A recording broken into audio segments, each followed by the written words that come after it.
It's Spilling the IT. I'm Paul Burke. I'm Adam Burke. How's it going, everybody? So, welcome to Spilling the IT. Here's what happens. We're focused on reading the channel news, tech updates, letting you know what you might have missed during the week, or if you missed a lot of 2020. Today we're doing a discussion, a deep dive into 2020, the stories that changed us. The glorious year that was 2020. You know, Yes, it won't be fantastic. forgotten. That's the truth. I saw a great meme the other day of people complaining about 2020, and it was one of the situations where it's like, yeah, just live in any other time ever in the history of the United States or in the history of the world, and you'll be all right. So it's been tough, but there have been some other times that have been challenging too. So always good to So have that perspective. this is kind of jumping ahead to things we've been listening to, but if you ever listen to American History Tellers, the podcast, you find out really quickly that, yes, life is tough. But, wow, there have Yeah. been some hurdles in the past that we just may not have been alive to even know or understand. But to think this is That's a it's in the American history. It's American History podcast. American History Tellers, it's a great podcast. Oh, cool, cool. I'm listening to the Dictators right now. Oh, It's you mentioned that. Yeah. yeah, yeah. And a dictator I never even knew about was this guy named Papadoc out of Haiti. I didn't, Mm. you always hear about Castro in the United States, and you always hear about the communists down there, but I had never heard the history of the nation of Haiti. And that was an interesting time period they had there. Interesting in a horrible, terrible way. But from the late '50s to the early '70s, when he was in charge down in that region, amazing transformation that place went through. So Oh, wow. I need to listen to that. I need to expand my podcast horizons.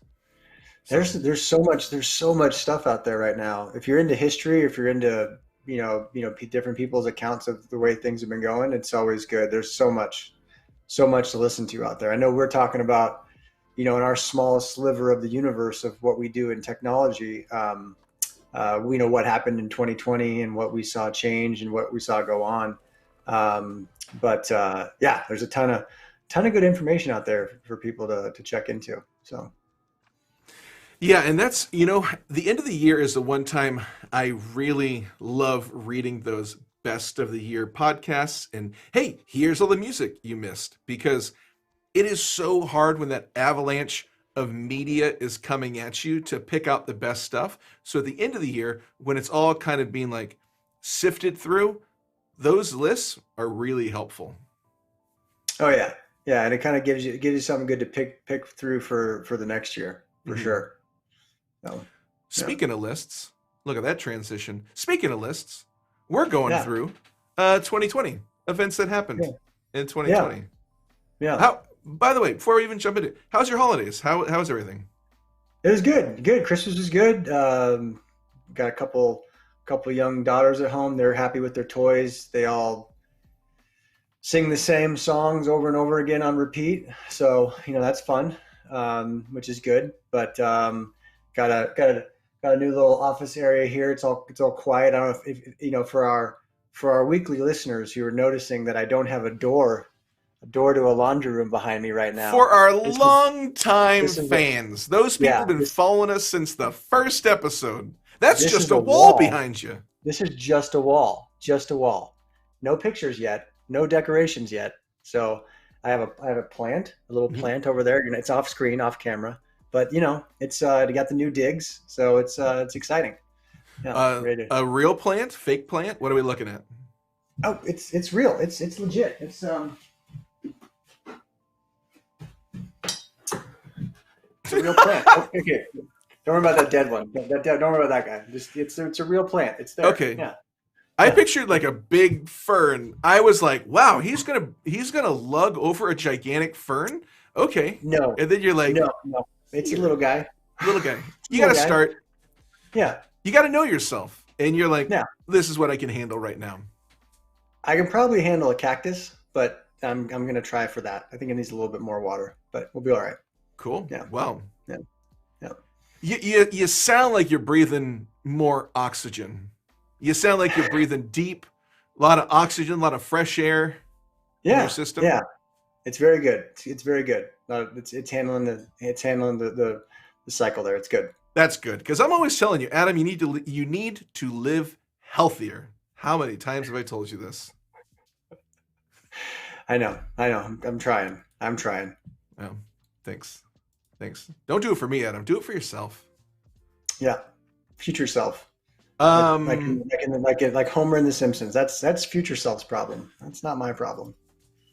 you want to talk about a little Google and Facebook targets of the U.S. government lawsuits?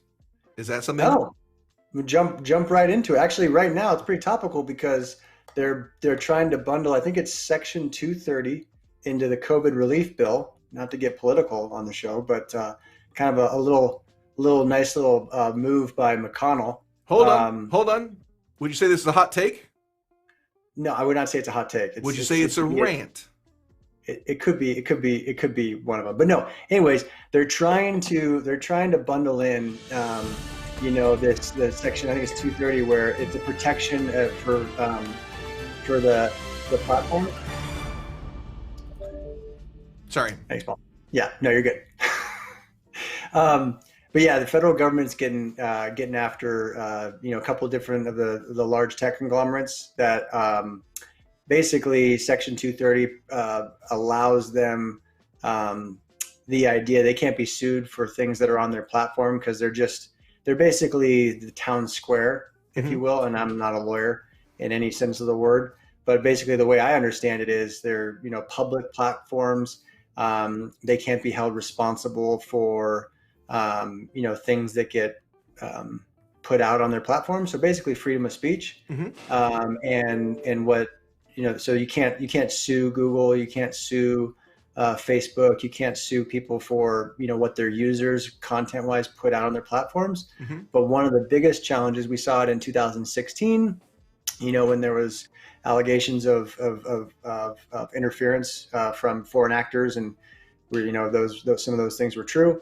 And then we also saw allegations this year of different people trying to basically manipulate others using those platforms, and things got some people could say some things got censored, and some things didn't. So, once you start selectively removing content, is it really the public forum anymore? Do you really have those protections? So I forget who the bank robber was that said, why do you rob banks? And he said, because that's where the money is. Why are the feds going after Facebook and Google and internet providers and things like that? Well, that's where the money is, and that's where some of the power is right now. So it'll be interesting to see how that all shakes out. Most of Congress, has to worry about getting reelected every 6 or 2 years, and they're incentivized and they're donated to by powers that be. So not that. No, I am not espousing in any way that the political class amongst us is in any way not 100% honorable, but they might have other motivations, donations, influence, all that kind of stuff. So it'll be cool to see how Section 230 gets sorted out. Yeah, that sounds like a challenge. Also, real quick, it was Slick Willie, old Willie Sutton, who said that. That's where the money was. All right, cool. Willie Sutton. All right. You also might know him as nickname The Actor. So, I don't know. Was he a good-looking dude? Is he a good-looking dude? Was he sharp? Was he put together? This headshot looks pretty sharp. He was wearing a pretty... Oh, this other shot, though. Nope. Listen, at one point in his life, maybe, but some of these shots, not so much. Caught a couple beatdowns. Yeah.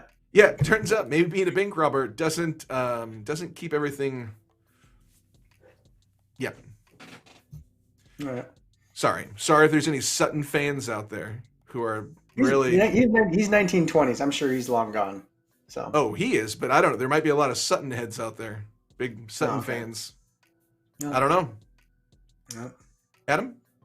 Tech Data, Ingram Micro, acquired by private equity firms. Thoughts?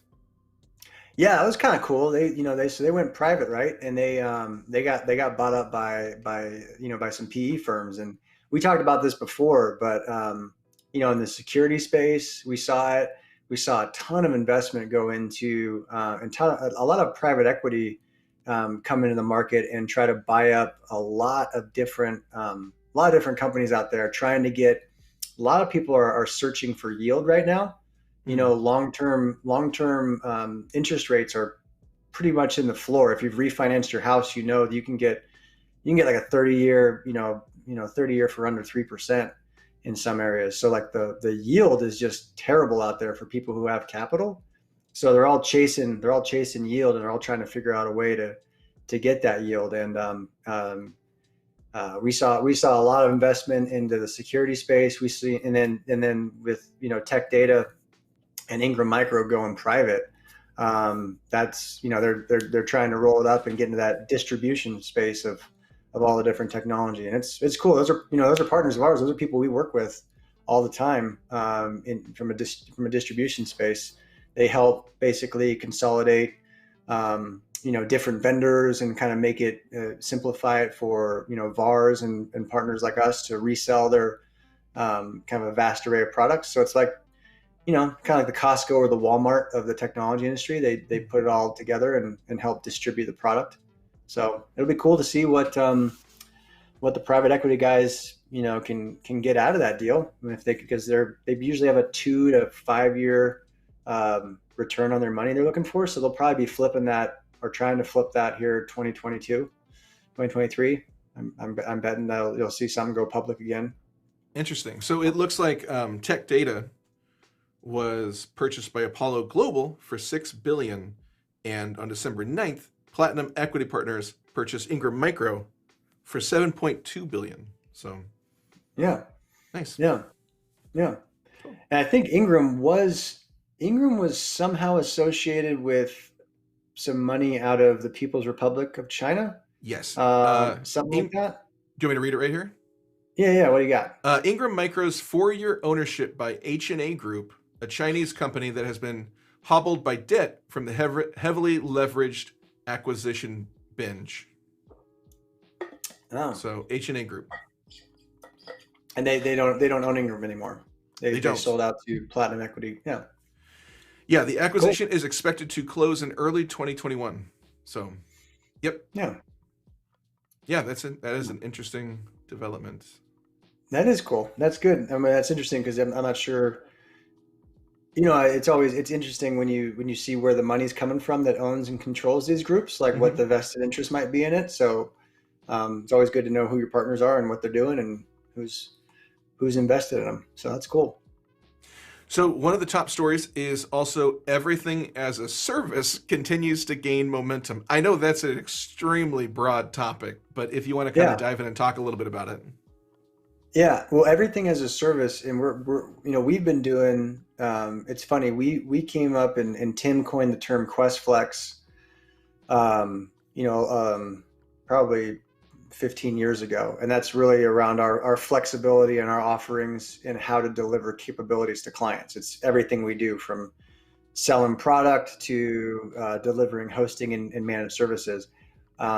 But everything as a service is the idea of subscription based services, because you have that monthly reoccurring revenue that everyone's going for. That's what gets the highest multiple from an investment class standpoint. So fitness as a service. We all saw with COVID, the things like Peloton, Hmm. their stock just exploded because them as a technology company, they're providing subscription based as a service fitness capabilities to the market, right? So they get a huge multiple.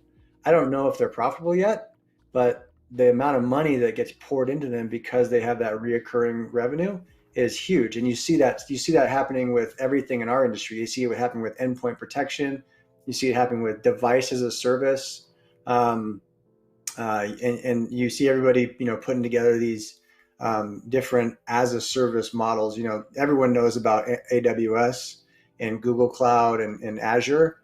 That's where you get your servers and your security services and all that kind of stuff as a service. A new thing that we're excited about, a new partnership that we're moving forward with, is around zero trust and security services, right? So brokering those services, and how people connect to their as a service subscriptions. So you hear terms like software as a service, platform as a service. Now there's zero trust as a service, and zero trust basically helps manage your connections to those different capabilities around the internet, and make sure you are who you say you are at all times. Because back to our security conversations that we always have. One of the biggest vulnerabilities of the legacy way people used to do things is once you're authenticated, once you're in your environment, they can kind of have carte blanche and go wherever they want. But with zero trust, and that always remote, never trusted approach, you can constantly require people to authenticate with who they say they are, that they are who they are. So, yeah.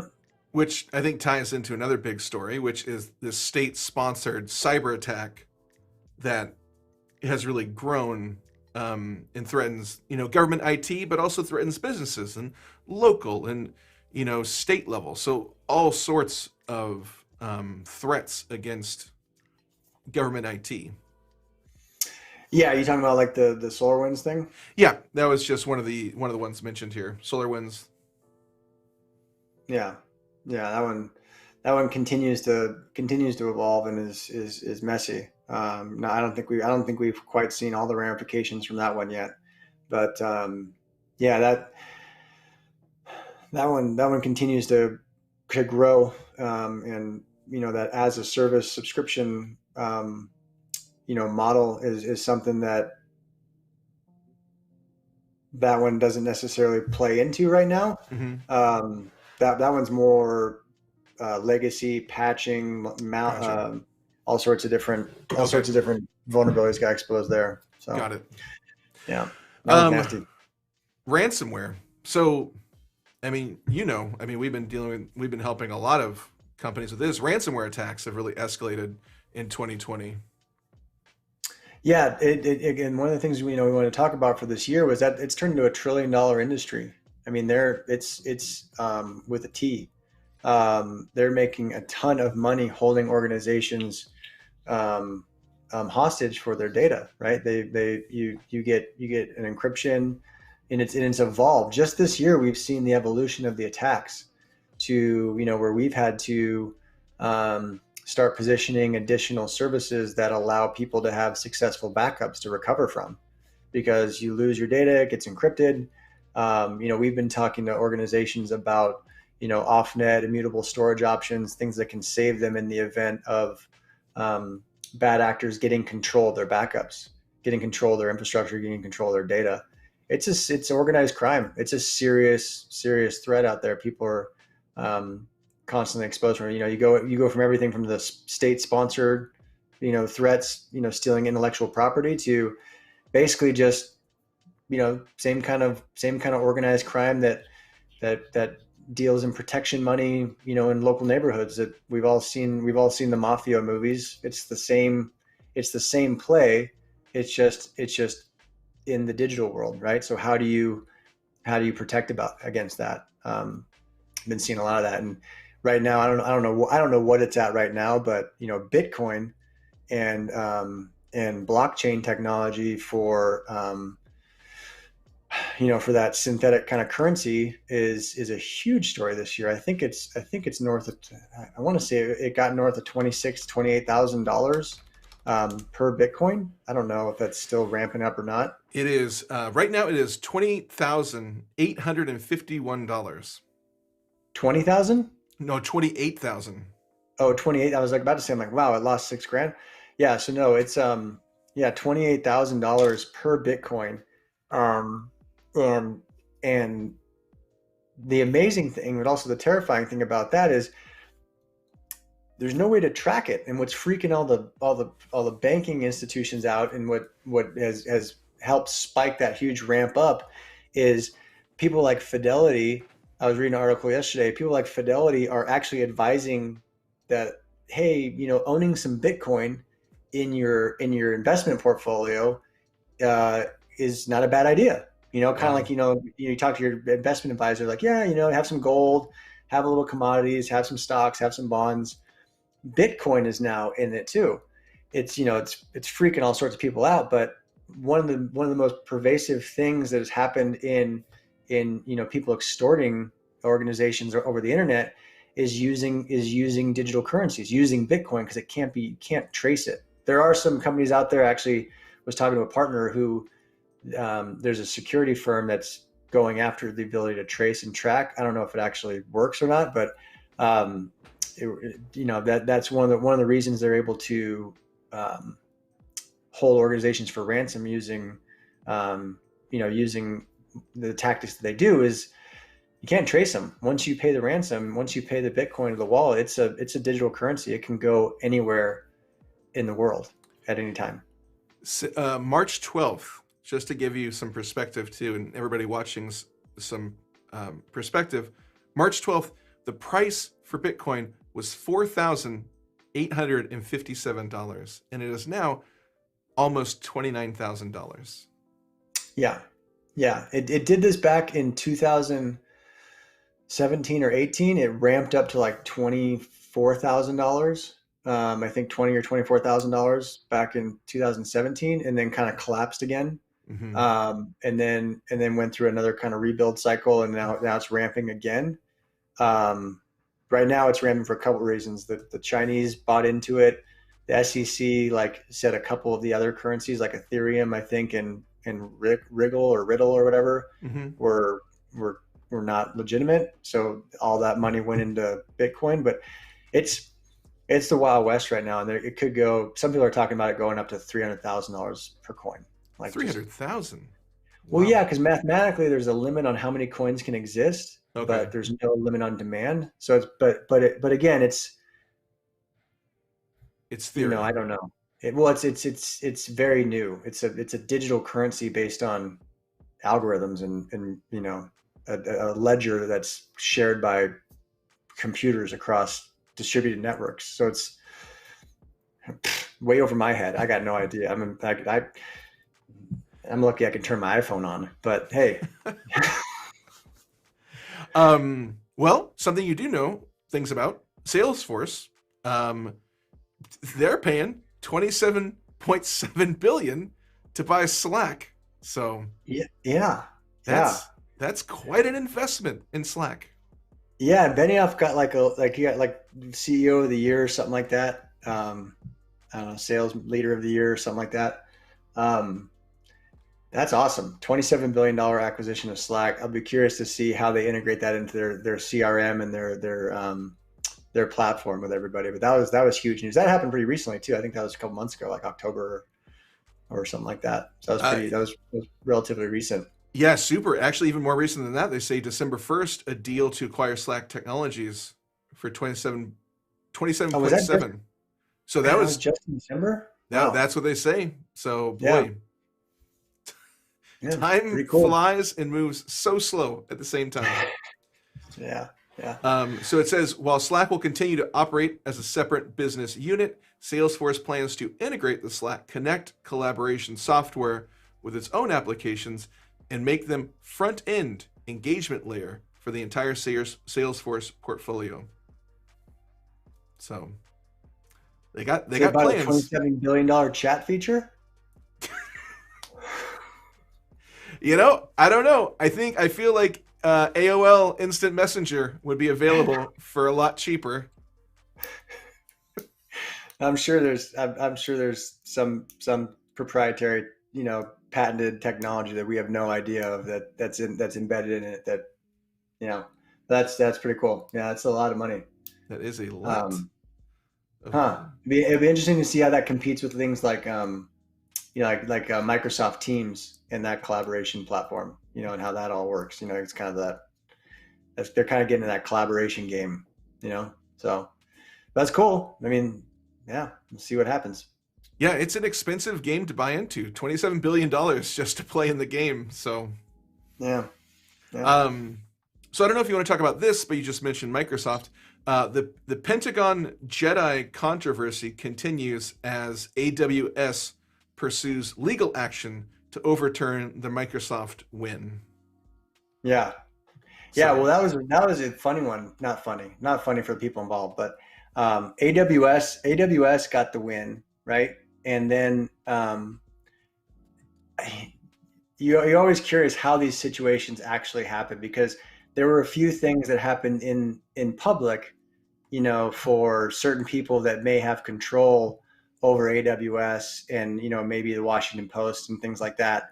And then all of a sudden, it's like, yeah, we're not going to be buying from AWS. They'll take that multi-billion-dollar award and shift it over to Microsoft. mm-hmm. You know, and it's funny how that all happened. I have no idea if that has any relevance to what actually happened, but there were some things that happened in some leadership roles of AWS, and that leadership of AWS happens to be on one aspect of the political spectrum, and who knows? Maybe that has, who knows? Who knows? It just coincidentally, multi-billion-dollar contract was like, yeah, nah, we're gonna move that over here.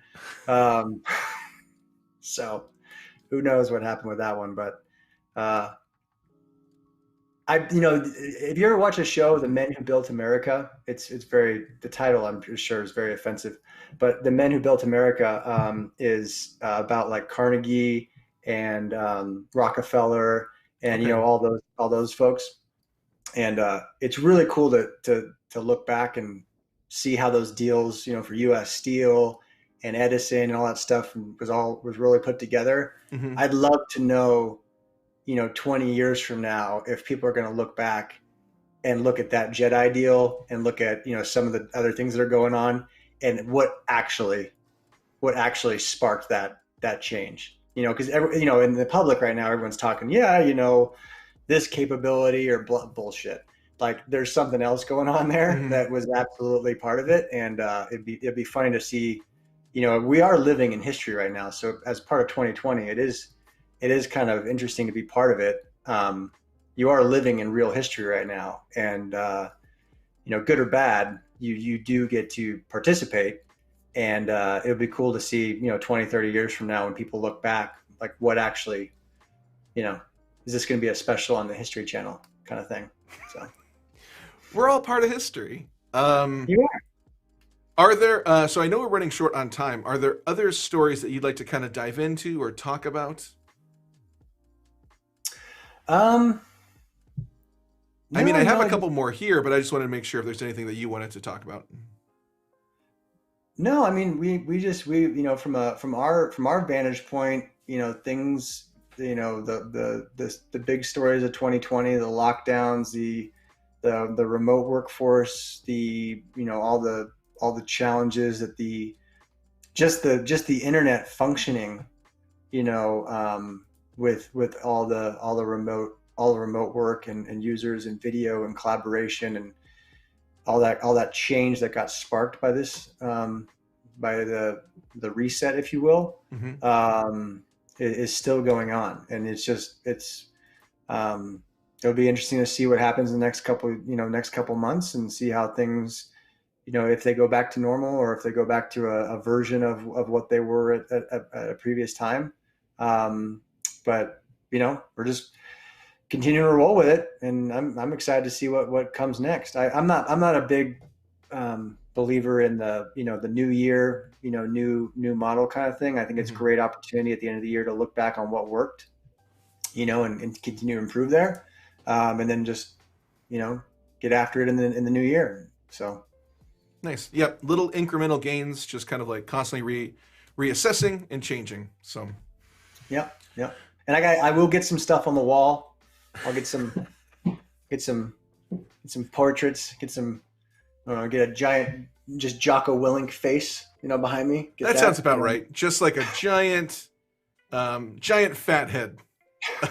Yeah. Jocko scowling. Yeah, just like you could do better. Why don't you do better?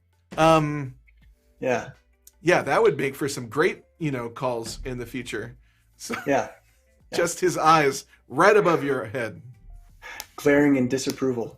Yes, it'd be good. Um, real quick, before we wrap it up for our last show of 2020, Adam, what are you watching? Anything worthwhile that you would suggest? Uh, I am. Yes. I'm What's putting you it on the called? spot. You want me to go first? No, the chess one. The chess one. The Netflix chess woman. Yes. The Queen's Gambit. Queen's Gambit. Queen's Gambit. Yes, it's awesome and Cool. it's a lot of fun. We're on episode 2, and it's you kind of get that. Remember the Search for Bobby? Remember that Search Yeah. for Bobby Fischer? Like Mhm. you get like you're watching the chess match, and you're like, oh, you get into it. It's really well done. One of the ways I evaluate a show if I like it or not is if I care about the characters after 1 or 2 episodes. Mm. Like if you care, if like they're going down a path and you care if it works out for them or not. And that show, you instantly like care about the characters. It's pretty cool. And I'll use that as a jumping off point. One thing I would suggest not watching or watching, but not a fan. Wonder Woman, 1984. Didn't care about those characters at all. How dare you? How dare you? How dare you? Adam, I'm sorry. It's a problematic story for a lot of reasons. Not a fan. But Kristen Wiig, you know what? That I will say, she is a testament to what eating right and exercise can do, because she does a fantastic job. And I don't know, very physical performance. She did great. That's cool. That's Yeah. cool. Yeah, I heard it bombed. I heard it was terrible. Ooh, oh boy. I wanted to like it. Oh, I wanted to like it so much, but did not. Yeah. Yeah. I am It's gonna kind of like the remake of Ghostbusters. Just sorry. yeah. You know what? I enjoyed that better than Wonder Woman. So if you're picking between those two, reboot of Ghostbusters. Go for that. All right. I will say, one thing I am watching, which I find infinitely hilarious, is Doomsday Preppers on Netflix. Those people. All right. Those are life choices, I guess. Some of those guys were pretty pumped up when this all first kicked off and everyone was fighting over toilet paper. Oh, Some dude was out in the woods just like drinking recycled, yeah. fluids, Mhm. just being like, I've been ready for this for 20 years. And then he's like, what? A vaccine? Oh no! This isn't how it's supposed to go. Great Yeah. show. Great Yeah. show. Yeah. I really believed it when a father was like, hey, daughter, here's a gun. I need you to shoot the trees so they fall. So when we're driving our boat in the Alaskan wilderness, people following us cannot follow us anymore. Because he had rigged explosives to trees, he wanted his daughter to snipe from the boat the explosives so the trees would fall over.